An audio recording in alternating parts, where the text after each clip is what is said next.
हाय दोस्तों, स्वागत है आप सभी का आपके अपने YouTube channel target with RB पर। जैसा कि आप लोगों को पता है, टारगेट विथ आरबी चैनल पर डीएलएड थर्ड सेमेस्टर की क्लासेस चल रही हैं। उसी क्रम में विज्ञान विषय के कुछ प्रश्न को हल कराया जा चुका है। उसी को आगे बढ़ाते हुए चलिए प्रश्न को शुरू करते हैं। क्वेश्चन नंबर 49 है,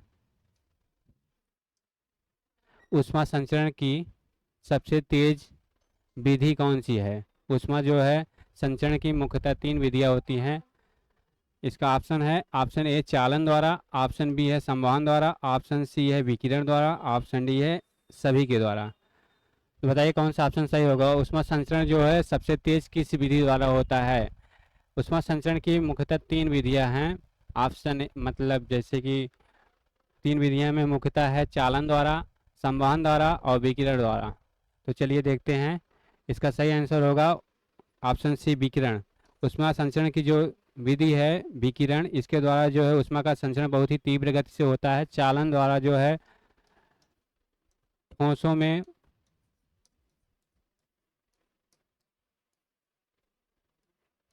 ऊष्मा का संचरण होता है और संवहन द्वारा है द्रव या तरल में। और ये विकिरण जो है इसमें किसी प्रकार के माध्यम की आवश्यकता नहीं होती है। इसमें ऊष्मा का संचरण जो होता है विद्युत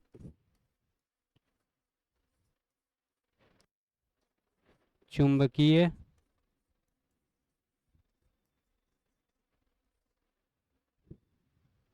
तरंगों द्वारा होता है।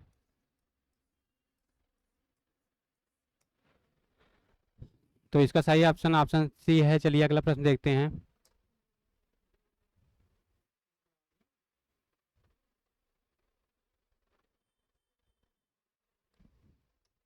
अगला प्रश्न है 50 नंबर, किसी अवतल दर्पण द्वारा बना प्रतिबिंब वस्तु के आकार के बराबर होगा यदि वस्तु की स्थिति कहाँ हो। ऑप्शन ए है फोकस और वक्रता केंद्र के बीच हो, ऑप्शन बी है वक्रता केंद्र पर हो, ऑप्शन सी अनंत पर।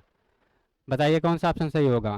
क्वेश्चन नंबर 50, किसी अवतल दर्पण द्वारा बना प्रतिबिंब वस्तु के आकार के बराबर होगा यदि वस्तु ऑप्शन ए फोकस तथा वक्रता केंद्र के बीच हो, ऑप्शन बी वक्रता केंद्र पर हो, ऑप्शन डी अनंत पर हो। बताइए कौन सा आंसर सही होगा।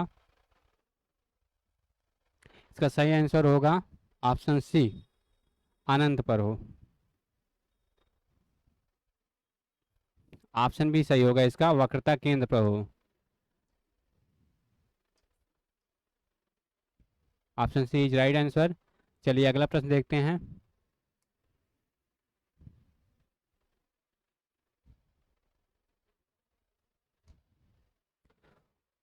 क्वेश्चन नंबर 51, उत्तल दर्पण से बना प्रतिबिंब होता है। ऑप्शन ए है वास्तविक होता है, ऑप्शन बी है आभासी अथवा वास्तविक होता है। आभासी अथवा वास्तविक कोई भी हो सकता है। ऑप्शन सी सदैव आभासी होता है, ऑप्शन डी उल्टा तथा छोटा होता है। तो बताइए कौन सा ऑप्शन सही है। उत्तल दर्पण से बना प्रतिबिंब कैसा होता है। वास्तविक होता है, आभासी अथवा वास्तविक कोई भी हो सकता है, सदैव आभासी होता है और ऑप्शन डी है उल्टा तथा छोटा होता है। इसका सही आंसर होगा ऑप्शन सी। उत्तल दर्पण द्वारा बना प्रतिबिंब जो है सदैव आभासी होता है और सीधा होता है। जब भी आभासी प्रतिबिंब बनेगा तो वह सीधा होगा और उल्टा होगा तो वह वास्तविक होगा। चलिए अगला क्वेश्चन देखते हैं।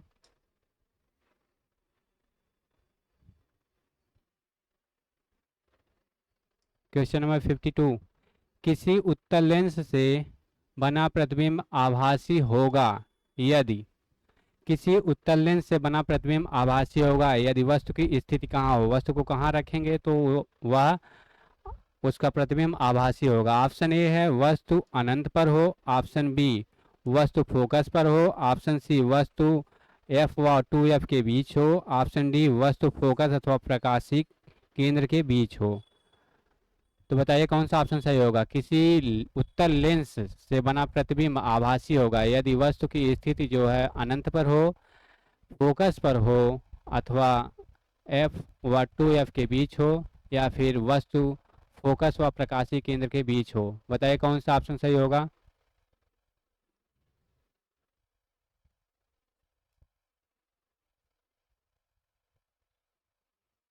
इसका सही आंसर होगा ऑप्शन डी।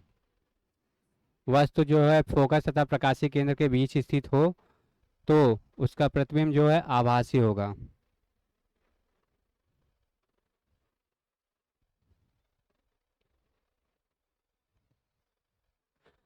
अगर वस्तु अनंत पर होगी तो इसका जो प्रतिबिंब है वास्तविक और उल्टा बनेगा। जब भी वास्तविक प्रतिबिंब बनेगा तो वह उल्टा होगा, और आभासी बनेगा तो वह सीधा होगा। अगर वस्तु फोकस पर स्थित है तो भी इसका प्रतिबिंब जो है वास्तविक व उल्टा होगा, और यहाँ पे भी वास्तविक और उल्टा होगा।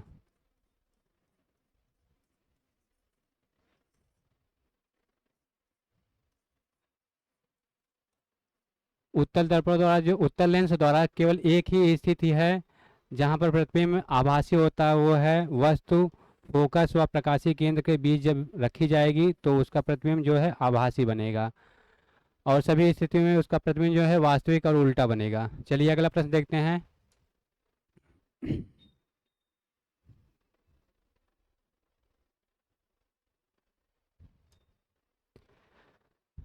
जलवायु परिवर्तन के मुख्य कारण है, जो क्लाइमेट चेंज होता है जलवायु परिवर्तन, उसका मुख्य कारण क्या है। ऑप्शन ए है बढ़ते उद्योग, ऑप्शन बी है बढ़ते जन, ऑप्शन सी है घटते वन, ऑप्शन डी है ये सभी। जलवायु परिवर्तन का मुख्य कारण क्या है। ऑप्शन ए है बढ़ते उद्योग, ऑप्शन बी है बढ़ते जन, ऑप्शन सी है घटते वन, और ऑप्शन डी है इनमें से सभी। बताइए कौन सा ऑप्शन सही होगा।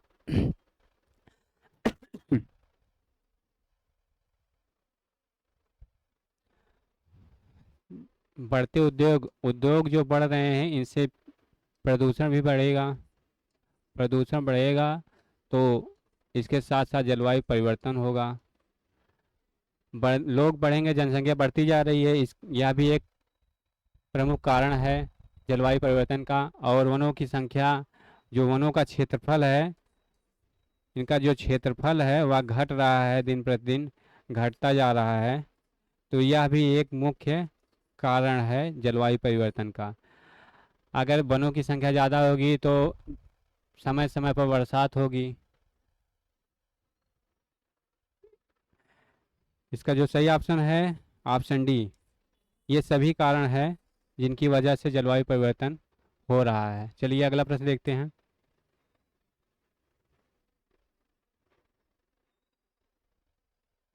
Question number 54। एक पारितंत्र में शैवाल या हरिकाई जिसको कहते हैं का स्थान होता है।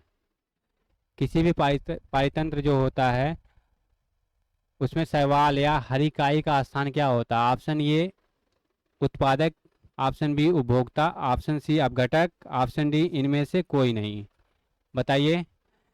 जो पारितंत्र होता है इसको इकोसिस्टम कहते हैं।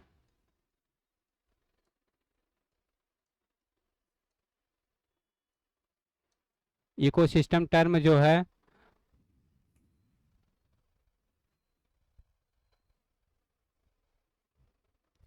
पाइथन जो टर्म दिए थे वो एजी टांसले ने दिया था।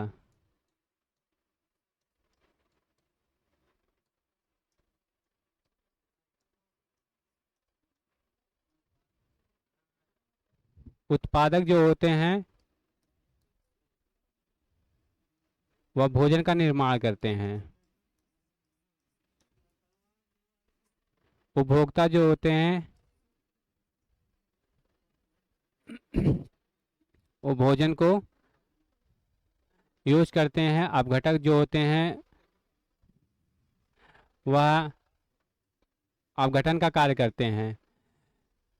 जो शैवाल होता है इसमें हरा पदार्थ पाया जाता है जिसको क्लोरोफिल कहते हैं। इसकी वजह से जो है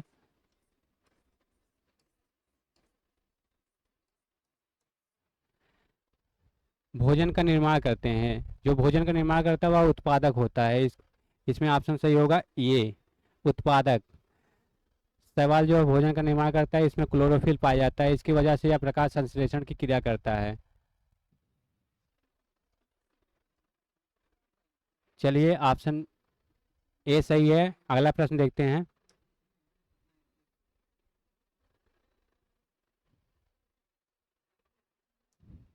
क्वेश्चन नंबर 55। ग्राम पॉजिटिव और ग्राम निगेटिव बैक्टीरिया में जो मुख्य अंतर होता है वह किसकी संरचना की भिन्नता के कारण होता है। ग्राम पॉजिटिव और ग्राम निगेटिव बैक्टीरिया में जो मुख्य अंतर होता है वह किसकी संरचना की भिन्नता के कारण होता है। ऑप्शन ए है कशाभिका, ऑप्शन बी है कोशिका भित्ति, ऑप्शन सी है केंद्रिका, ऑप्शन डी है कोशिका। बताइए, ग्राम पॉजिटिव और ग्राम निगेटिव बैक्टीरिया दो प्रकार के होते हैं, ग्राम पॉजिटिव और ग्राम निगेटिव। इसका जो अंतर है वह किसकी संरचना के भिन्नता के कारण होता है। ऑप्शन सी, ऑप्शन बी जो है इसकी कोशिका भित्ति, सेल वॉल।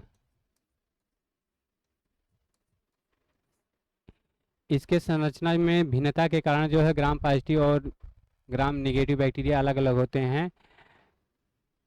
जो ग्राम पॉजिटिव होता है उसमें एकल या सिंगल लेयर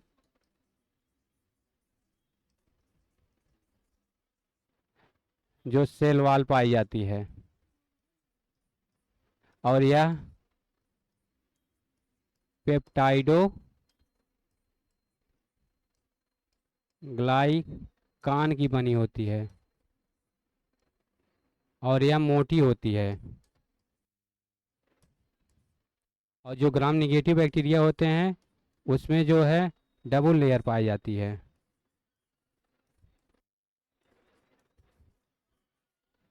और यह भी पेप्टाइडोग्लाइकान की बनी होती है। इसकी सेल वॉल जो है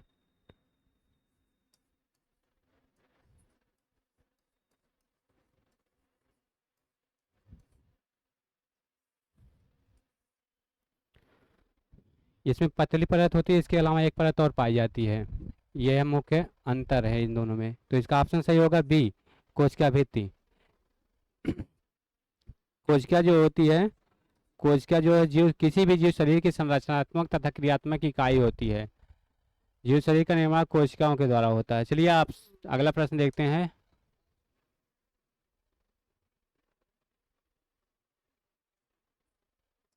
क्वेश्चन नंबर 56। जीवाणु की कोशिका भित्ति किसकी बनी होती है। जीवाणु की कोशिका भित्ति किसकी बनी होती है। ऑप्शन ए है सेलुलोज, ऑप्शन बी है काइटिन, ऑप्शन सी है म्यूकोपेप्टाइड, ऑप्शन डी है लिग्निन। बताइए कौन सा ऑप्शन सही होगा।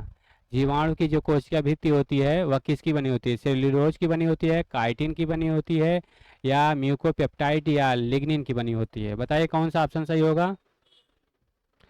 सेलुलोज जो है यह प्लांट सेल में पाई जाती है।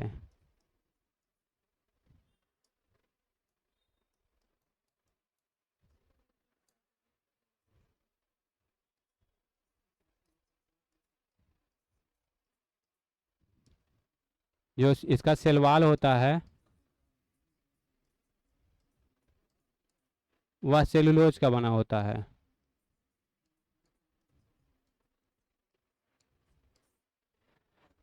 काइटिन जो होता है कवक की जो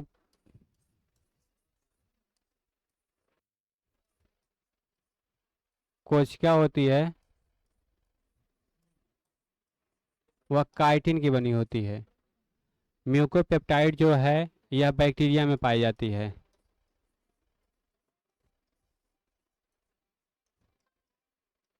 यही सही है। और लिग्निन जो है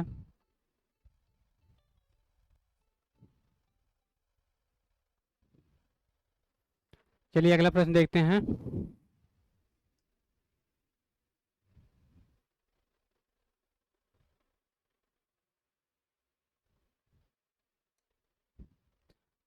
क्वेश्चन नंबर 57।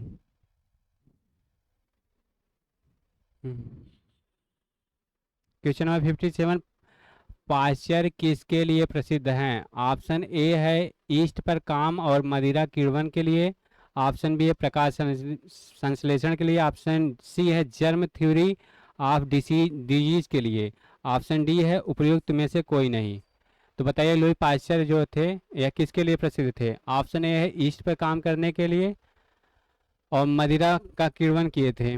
ऑप्शन बी प्रकाश संश्लेषण। ऑप्शन सी है जर्म थ्योरी ऑफ डिजीज और ऑप्शन डी है उपयुक्त में से कोई नहीं। बताइए कौन सा ऑप्शन सही होगा?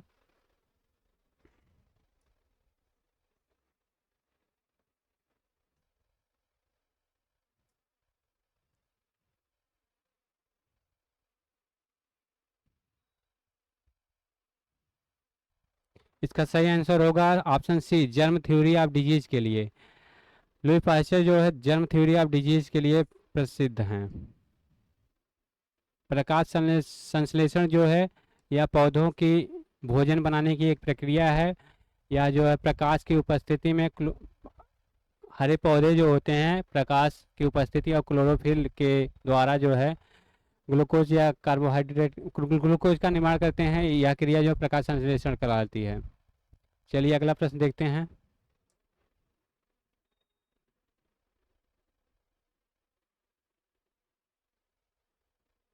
क्वेश्चन नंबर 58, जीवाणुओं से उत्पन्न कुछ रोग हैं।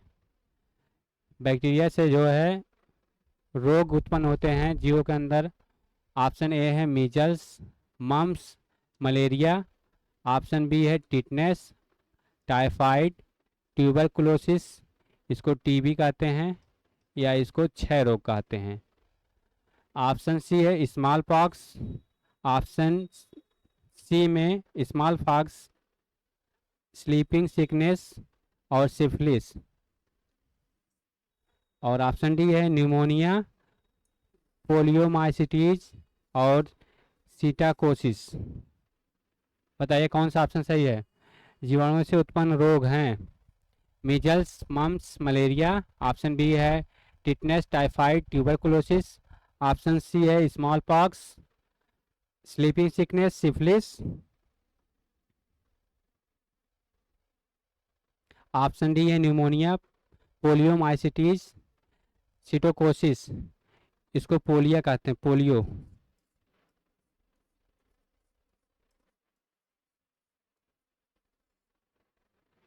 स्लीपिंग सिकनेस जो है यह निद्रा रोग होता है। स्मॉल पॉक्स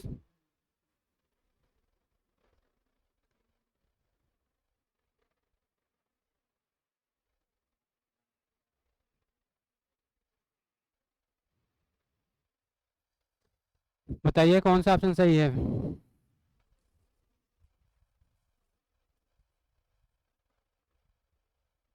इसका सही आंसर है टिटनेस, टाइफाइड और ट्यूबरकुलोसिस। यह बैक्टीरिया से उत्पन्न होता है। टिटनेस जो होता है बैक्टीरिया के द्वारा होता है, टाइफाइड बैक्टीरिया के द्वारा होता है और ट्यूबरकुलोसिस जिसको हम टीबी या क्षय रोग कहते हैं यह बैक्टीरिया के द्वारा होता है। मीजल्स, मम्प्स और मलेरिया वायरस द्वारा होते हैं। स्मॉल पॉक्स से वायरस द्वारा होता है।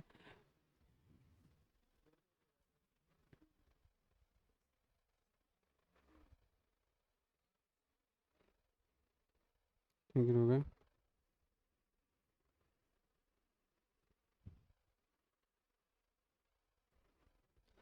जो टिटनेस होता है वह क्लास्ट्रीडियम टिटेनी के द्वारा होता है।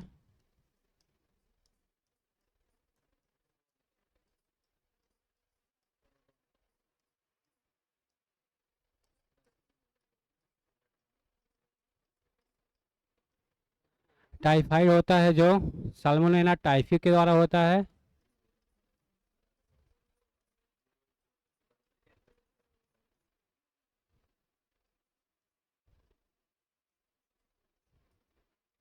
और ट्यूबरकुलोसिस जो टीबी होता है यह माइक्रोबैक्टीरियम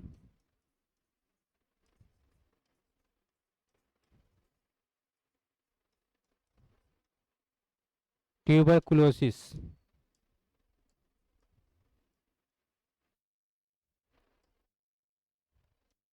के द्वारा होता है। यह सभी बैक्टीरिया से उत्पन्न रोग हैं। मीजल्स को हम खसरा कहते हैं और इसको मम्स को गलसुआ कहते हैं। मलेरिया प्रोटोजोआ के द्वारा होता है। मीजल्स और मम्स जो है वायरस के द्वारा होते हैं। चलिए अगला प्रश्न देखते हैं। इसका सही आंसर होगा ऑप्शन बी, टिटनेस, टाइफाइड और ट्यूबरकुलोसिस।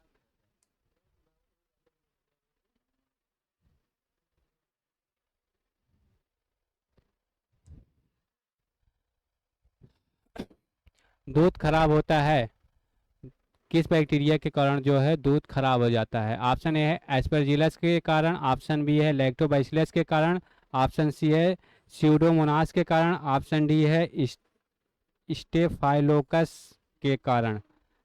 बताइए कौन सा ऑप्शन सही होगा? दूध किसके द्वारा खराब होता है? एस्परजिलस के कारण, ऑप्शन बी लैक्टोबैसिलस के कारण, ऑप्शन सी स्यूडोमोनास के कारण, ऑप्शन डी स्टेफाइलोकस के द्वारा। इसका सही आंसर होगा ऑप्शन बी, लैक्टोबैसिलस के कारण। जो है दूध खराब हो जाता है लैक्टोबैसिलस बैक्टीरिया के कारण। लैक्टोबैसिलस सही आंसर होगा इसका ऑप्शन बी। चलिए अगला प्रश्न देखते हैं।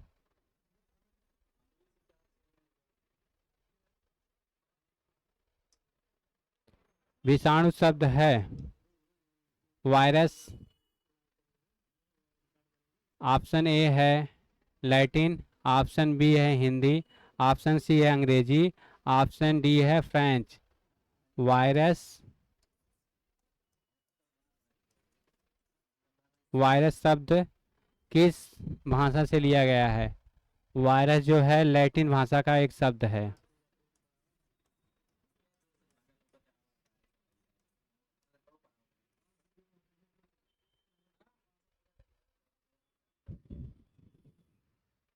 चलिए अगला प्रश्न देखते हैं।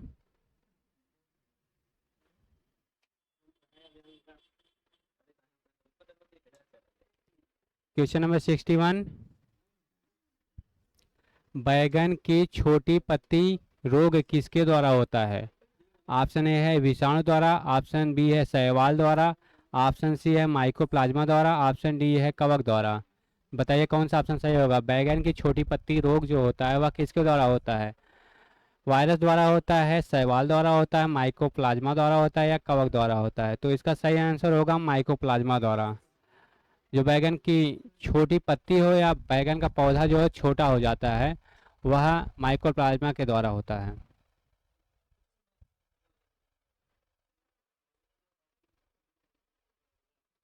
चलिए अगला प्रश्न देखते हैं।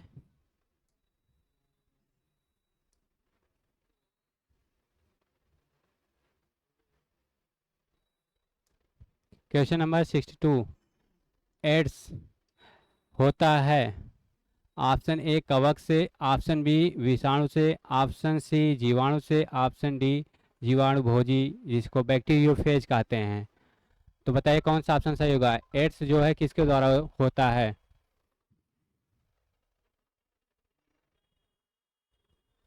इसका सही आंसर होगा बी। एड्स जो है एक वायरस होता है, एचआईवी वायरस। एचआईवी वायरस के द्वारा है जो है एड्स होता है। इसका पूरा नाम है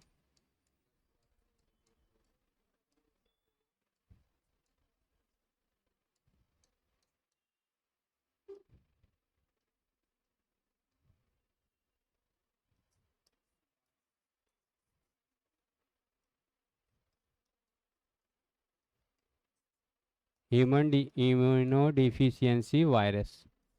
एड्स का पूरा नाम जो है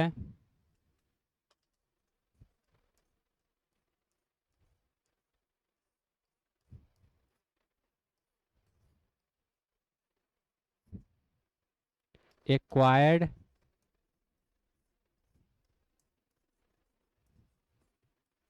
इम्यूनो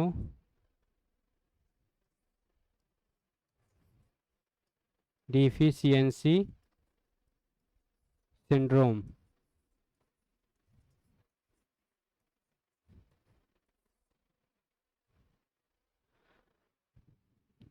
एड्स जो है या कोई रोग नहीं है, या जो है हमारी प्रतिरक्षा जो प्रणाली होती है, इम्यून सिस्टम, इसको बहुत ही कमज़ोर कर देता है, जिससे किसी भी प्रकार का छोटा से छोटा रोग जो है बड़ी आसानी से हमारे शरीर में हो जाता है। एड्स वायरस के द्वारा होता है। चलिए अगला प्रश्न देखते हैं।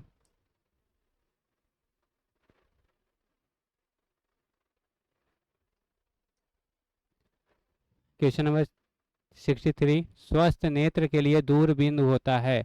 ऑप्शन ए है 25 सेंटीमीटर, ऑप्शन बी है 50 सेंटीमीटर, ऑप्शन सी है 1 मीटर, ऑप्शन डी है अनंत। जो स्वस्थ नेत्र होता है उसका दूर बिंदु क्या होता है?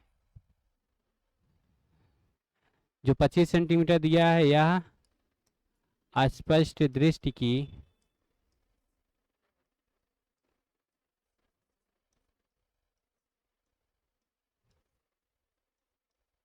न्यूनतम दूरी है।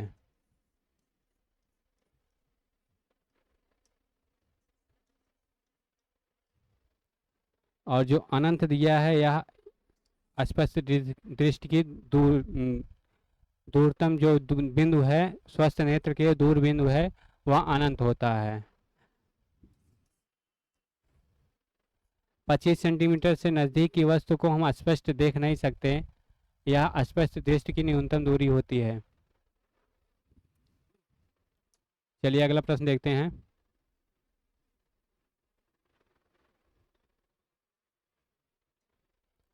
मानव नेत्र में रेटिना पर बनने वाला प्रतिबिंब कैसा दिखाई देता है?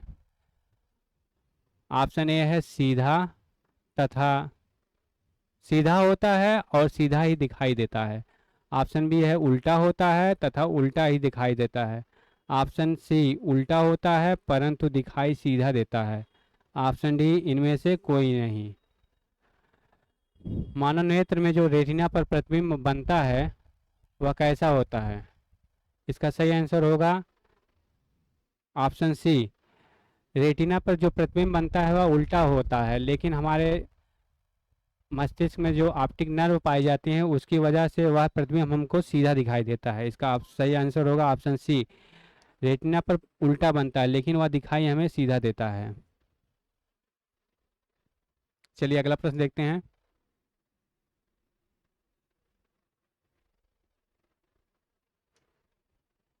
नेत्र लेंस होता है जो मानव के आंख में लेंस पाया जाता है, वह उसकी प्रकृति कैसी होती है? ऑप्शन ए है अभिसारी, ऑप्शन बी है अपसारी, ऑप्शन सी है अभिसारी या अपसारी कोई भी हो सकता है, ऑप्शन डी इनमें से कोई नहीं।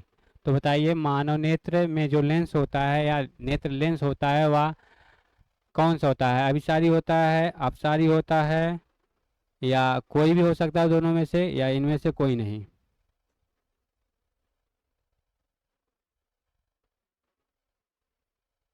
इसका सही आंसर होगा अभिसारी। इसको जो है उत्तल लेंस कहते हैं। अभिसारी का मतलब होता है कि किसी एक बिंदु पर वह प्रकाश की किरणों को केंद्रित करता है, और अपसारी जो होता है यह प्रकाश की किरणों को फैला देता है। इसका सही आंसर होगा ऑप्शन ए अभिसारी।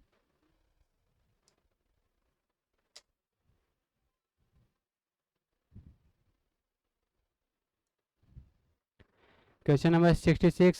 संयुक्त सूक्ष्मदर्शी में वस्तु के सापेक्ष अंतिम प्रतिबिंब बनता है। ऑप्शन ए है छोटा तथा सीधा, ऑप्शन बी है बड़ा व सीधा, ऑप्शन सी है छोटा व उल्टा, ऑप्शन डी है बड़ा व उल्टा। तो बताइए संयुक्त सूक्ष्मदर्शी में जो वस्तु के सापेक्ष प्रतिबिंब बनता है वह कैसा होता है? छोटा या सीधा होता है, बड़ा या सीधा होता है, छोटा व उल्टा होता है, या बड़ा व उल्टा होता है? बताइए।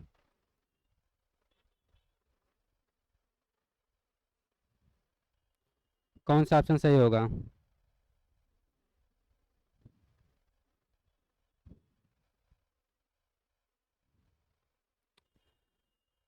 संयुक्त सूक्ष्मदर्शी में है जो है दो लेंस पाए जाते हैं। एक होता है नेत्रिका लेंस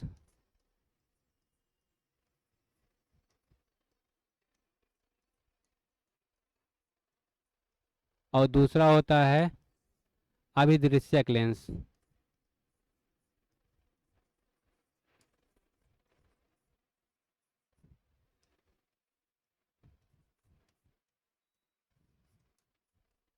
नेत्रिका लेंस जो होता है यह हमारी आंख की तरफ से होता है, जिसके द्वारा हम देखते हैं आंखों के नज़दीक लगा के। और नेत्रिका लेंस होता है, और अभिदृश्यक लेंस जो है वह वस्तु की तरफ होता है।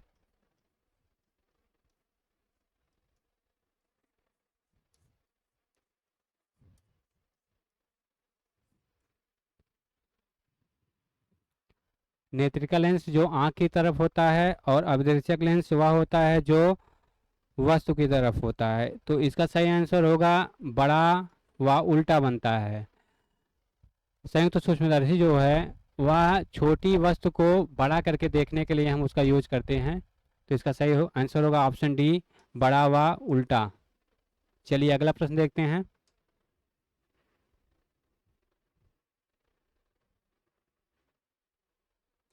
Question number 67। दूरदर्शी अभिदृश्यक दूरदर्शी के अभिदृश्यक तथा नेत्रिका लेंस के बीच की अधिकतम दूरी होती है।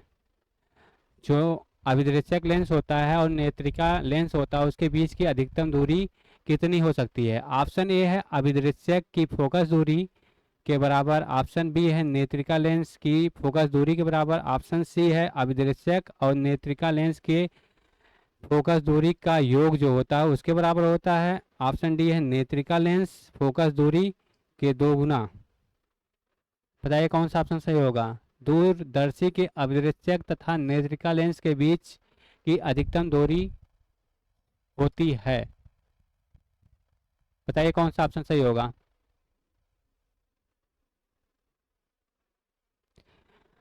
इसका सही आंसर होगा अभिदृश्यक तथा नेत्रिका लेंस की फोकस दूरी का योग,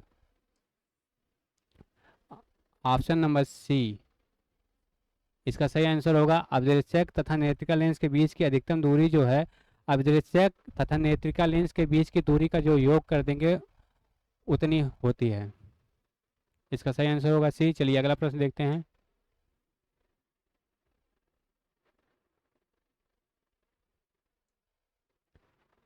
एक लेंस की फोकस दूरी 20 सेंटीमीटर है, इसकी क्षमता होगी। ऑप्शन ए है 2D, ऑप्शन बी है 3D, ऑप्शन सी है 4D, ऑप्शन डी है 5D। इसमें जो डी है, डी डायोप्टर होता है।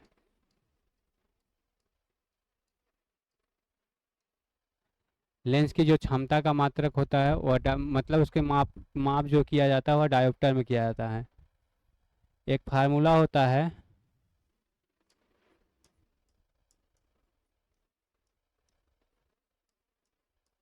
लेंस की क्षमता बराबर होता है 1/f, ये मीटर में होता है, और अगर ये सेंटीमीटर में दिया होगा तो 100/f होगा, ये सेंटीमीटर में। ये फार्मूला होता है। तो बताइए लेंस की जो फोकस दूरी दी गई है तो 20 सेंटीमीटर है, इसकी क्षमता कितनी होगी? लेंस की क्षमता बताइए। चलिए देखते हैं, ये सेंटीमीटर में दिया है, इस फार्मूले पर रखेंगे लेंस की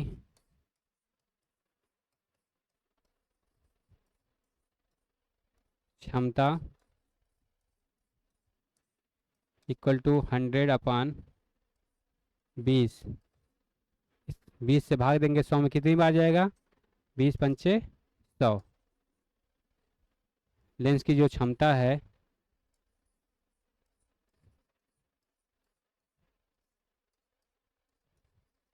5D डायोप्टर आएगी, 5 dioptre. Option D is right answer. चलिए अगला प्रश्न देखते हैं।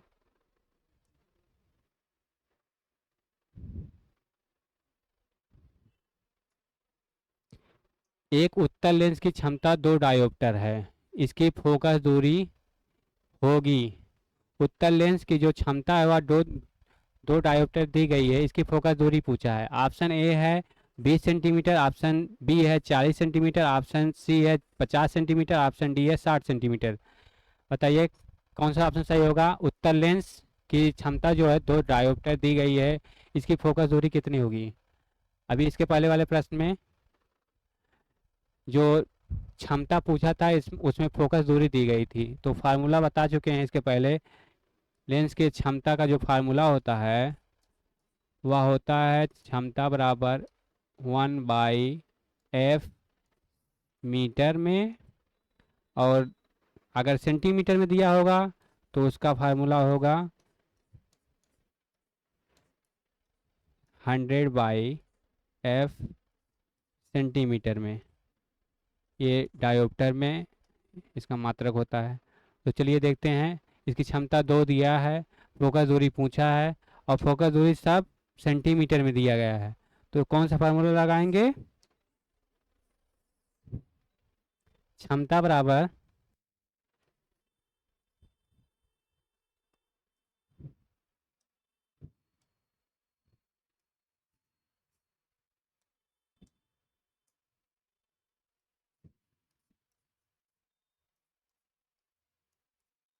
100/f सेंटीमीटर में।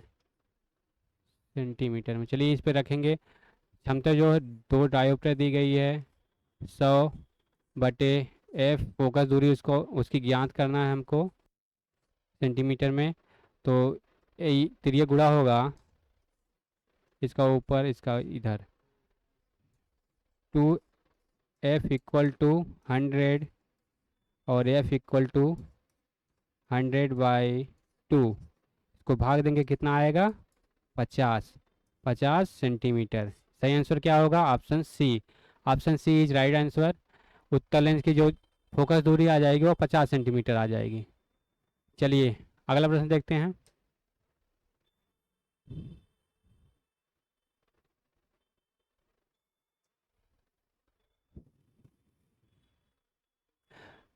क्वेश्चन नंबर 70, दूर दृष्टि दोष से पीड़ित व्यक्ति का निकट बिंदु स्थित होता है।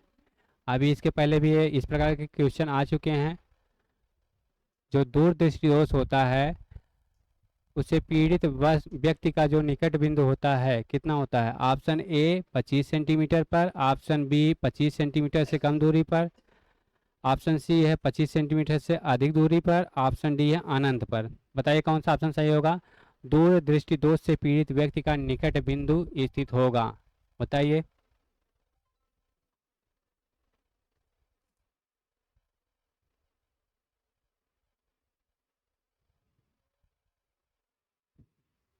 इसका सही आंसर होगा ऑप्शन सी 25 सेंटीमीटर से अधिक दूरी पर।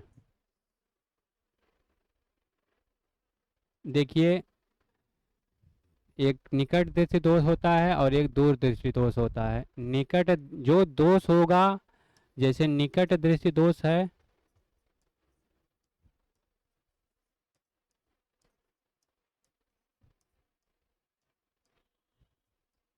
तो इसमें जो है निकट की वस्तु जो है हमको साफ दिखाई देगी, निकट की वस्तु साफ दिखाई देगी, दूर की वस्तु साफ दिखाई नहीं देगी। और जो दूर दृष्टि दोष होता है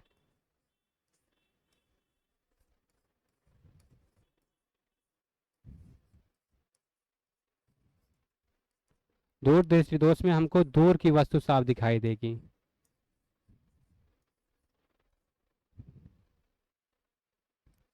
दूर की वस्तु जो है हमको साफ दिखाई देगी और नज़दीक की साफ दिखाई नहीं देगी। यह इसको दूर दृष्टि दोष है, इसीलिए 25 सेंटीमीटर जो है कि आसपास की दृष्टि की न्यूनतम दूरी होती है। तो 25 सेंटीमीटर से अगर अधिक दूरी पर वस्तु रखी जाएगी तो वस्तु को व्यक्ति देख पाएगा, नहीं तो वह नहीं देख पाएगा। चलिए अगला प्रश्न देखते हैं।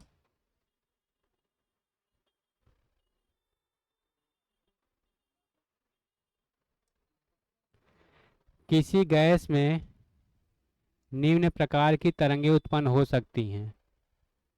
किसी भी गैस जो होती है उसमें कितने प्रकार की तरंगें उत्पन्न हो सकती हैं? ऑप्शन ए है अनुप्रस्थ तरंग, ऑप्शन बी है अनुदैर्ध्य, ऑप्शन सी है अनुप्रस्थ तथा अनुदैर्ध्य दोनों, ऑप्शन डी है ए व बी दोनों में से कोई नहीं। बताइए कौन सा ऑप्शन सही होगा? किसी भी गैस में कितने प्रकार की तरंगें उत्पन्न हो सकती हैं निम्न में से? ऑप्शन ए है अनुप्रस्थ, ऑप्शन बी है अनुदैर्ध्य, ऑप्शन सी है अनुप्रस्थ और अनुदैर्ध्य दोनों। बताइए कौन सा ऑप्शन सही होगा?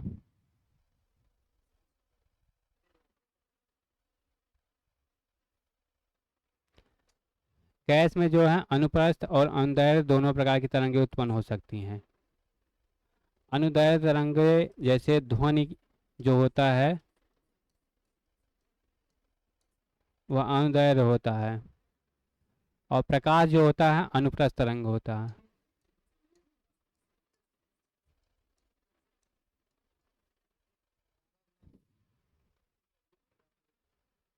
चलिए अगला प्रश्न देखते हैं।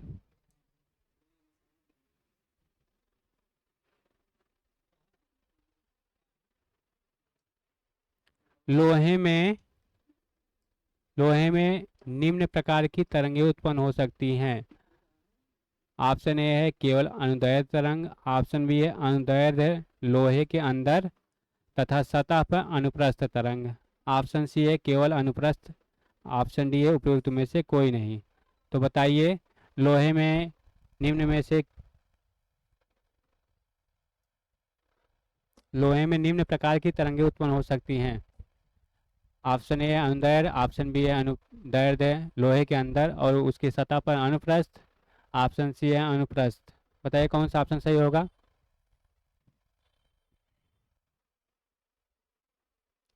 इसका सही आंसर होगा ऑप्शन बी।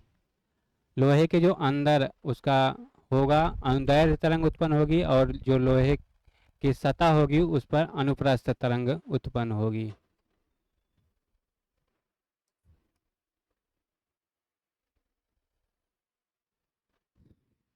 चलिए अगला प्रश्न देखते हैं।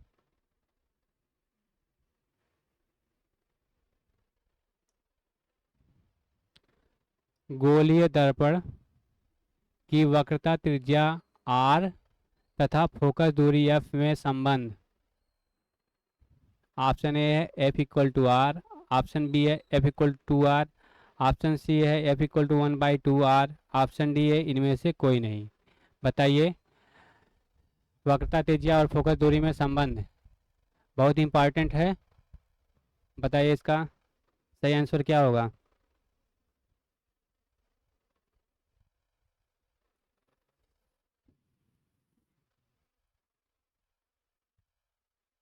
इसका सही आंसर होगा option C f equal to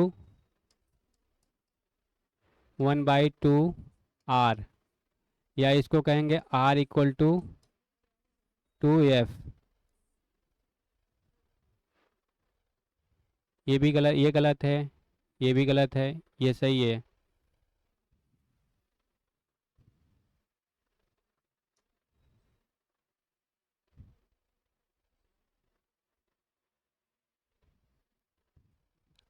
तो आज के लिए बस इतना ही, और वीडियो को देखते रहिए, लाइक शेयर और सब्सक्राइब करते रहिए। तब तक के लिए धन्यवाद। मिलेंगे अगले वीडियो में।